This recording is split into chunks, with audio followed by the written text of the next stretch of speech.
G'day guys, and today I want to bring to light some information concerning the Australian debt. Now for me, someone who's not the most tech literate person in the world, despite being on the younger side, I found this information quite difficult to find, although I did eventually track it down in the government website in a PDF, I think dated to 2016. So we'll be able to check that out. I'll put that down in the description if you want to go look through all of it yourself. I'll link you to the actual pages and stuff like that. But to me, it was very suspicious that this information was not, readily available to find.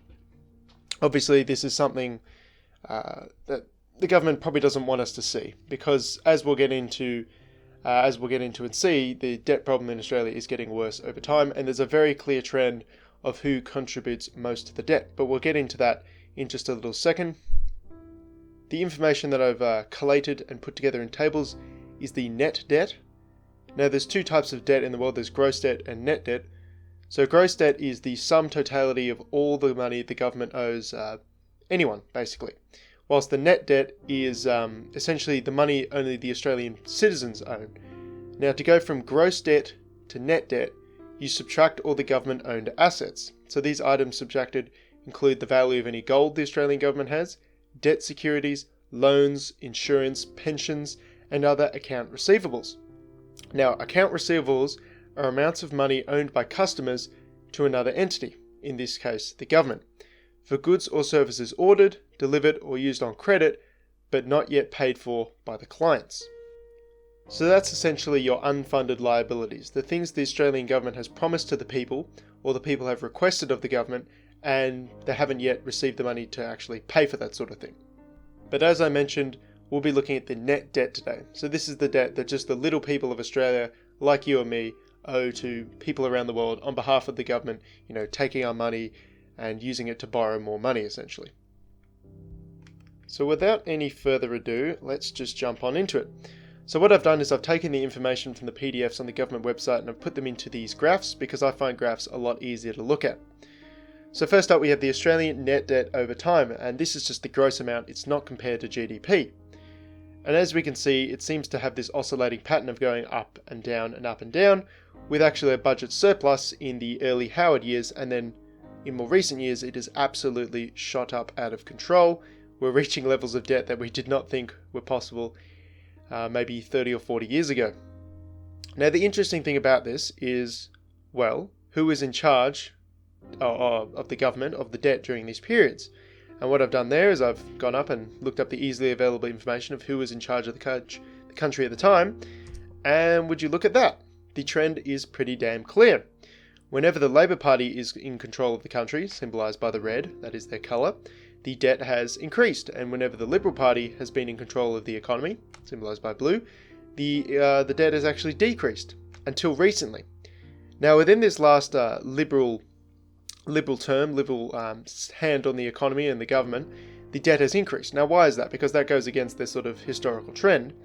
Well, the thing is, the Liberal Party has not enjoyed a supermajority within the Australian Senate or House of Representatives. Indeed, they've sometimes at some points been only ahead and forming a majority by one seat, so they haven't been able to pass all the tax cuts they've wanted to do. I do recall that during the Abbott years, back in 2014, they wanted to cut age pensions and perhaps some other forms of welfare, but they were unable to do this. Labor and the crossbench united against them, and they were unable to pass those tax cuts. And of course they had to fund those things, and how did they do that? Well, you can't just whoop up billions of dollars worth of welfare with your fingers. There is no magic genie, there is no wishes and sparkles and that sort of thing. They had to take on debt, which means that we all had to take on debt.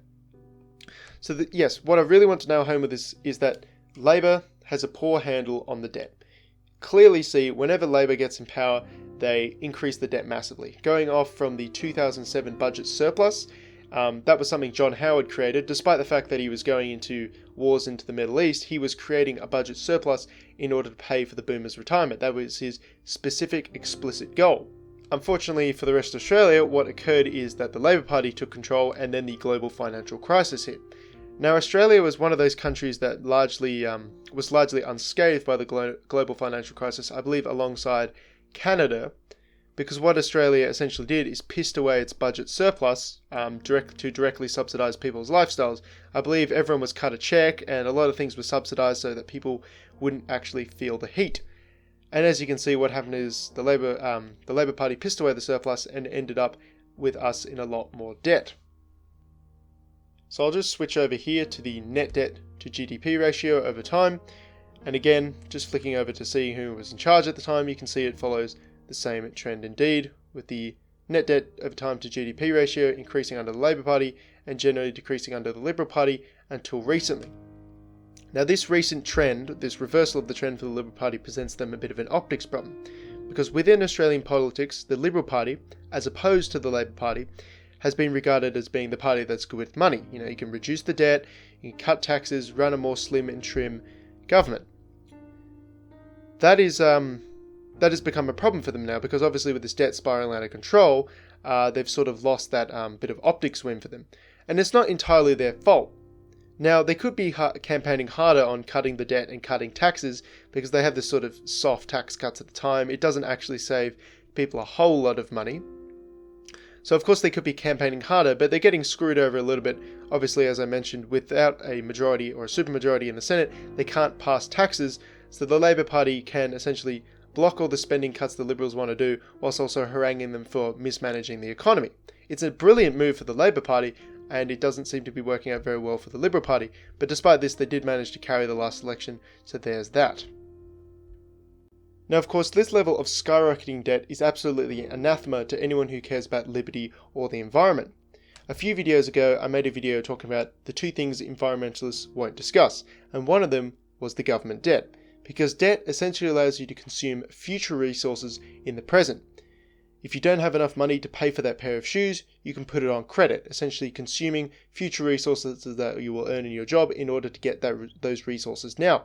If you can't take on debt, then you can't consume future resources in the present. So if we want to make sure there's enough resources to go around for the next generation of children, then we have to stop this mad spending frenzy that the government is going under. What we're essentially doing in Australia, and indeed most of the rest of the world, is pillaging the productivity of the unborn. If you look at this amount of debt, there is no way that the current Australian workforce, the current Australian economy, can pay it off within our lifetimes. So we're going to die before it all pays off. So who pays it off? Well, our children, and their children, and their children, and forever and ever and ever in an endless cycle of tyranny and taxation, because of course the government isn't just going to stop, taking resources in the future to spend on the present in order to bribe people to get people to vote for them. So it's going to keep doing this, and we're going to have this eternal crushing wheel of debt slavery for the rest of time, unless we put a stop to it. And the first step to putting a stop to something is making sure people know about it. If you don't know there's a problem, you can't do anything about it. We need to take people from ignorance of this issue to some sort of enlightenment. This isn't something that's routinely discussed in Australia, and indeed I'm going to guess the rest of the world. We are destroying the planet for the sake of bribing people for votes in the present. We are destroying the ability of our children to have a liberty-filled life for the sake of bribing people for votes in the present. We absolutely have to restrain the government and put this beast back in the box. This may seem like a Sisyphean task, but it's never ever been easier to oppose corruption and speak truth to power. Even with the entirety of the Silicon Valley, tech apparatus, and the entirety of the mainstream media throughout the world constantly sledging us, it has never been easier to get what we want. We have to utilize free tech, we have to utilize free speech, we have to be polite and truthful, speak truth to power, and we can get this done. We can rein in government spending, we can stop the destruction of the environment, and we can avoid our children being born into a life of eternal slavery. Thanks all for sticking around, and have a good one.